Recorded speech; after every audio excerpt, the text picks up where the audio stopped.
नाज़रीन अस्सलाम वालेकुम। खबरनामे में आपका खैर मकदम है। सबसे पहले नजर डालते हैं सुर्खियों पर।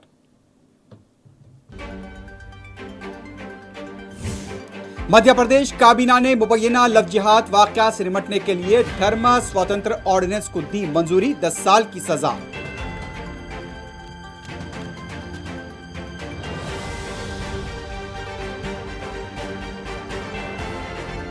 ज़राई क़वानीन के खिलाफ दिल्ली के सरहदी इलाकों में किसानों का एहतजाज आज 34वें दिन में दाखिल। कल हुकूमत के साथ बातचीत को लेकर शुबहात।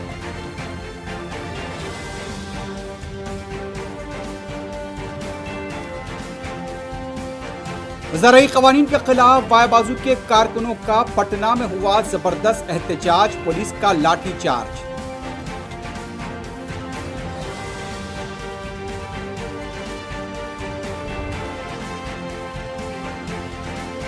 तमिल सुपरस्टार रजनीकांत ने सियासी पार्टी कायम ना करने का किया फैसला, चाहने वालों और अवाम से मांगी माफी।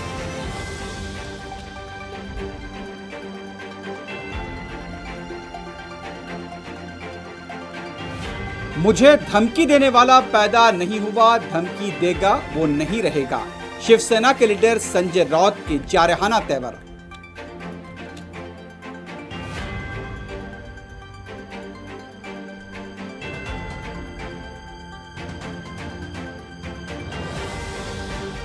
मगरबी बंगाल में ममता बनर्जी का रोड शो, कारकुनों की बड़ी तादाद में शिरकत।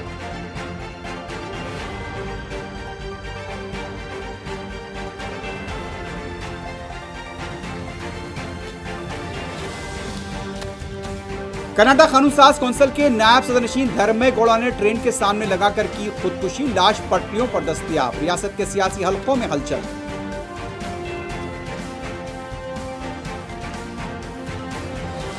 मुल्क में कोविड के केसेस में आज गैर मामूली कमी, 16,432 नए केसेस। बर्तानिया से आए 6 मुसाफिरीन में कोरोना की नई शक्ल मुस्कुल।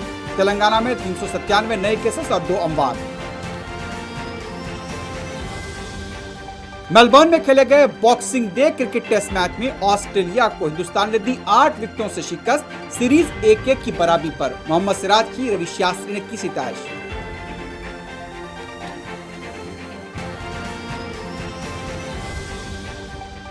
अमेरिका और ईरान के दरमियान बढ़ती कशीदगी, इसराइल ने फौज को तैयार रहने का दिया हुक्म।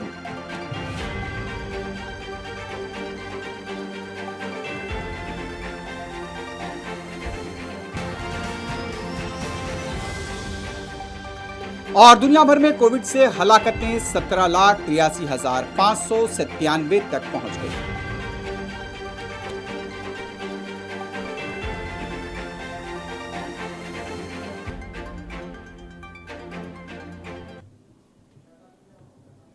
सुर्खियां आपने देखी है, बढ़ते हैं खबरों की तफसील की जानिब।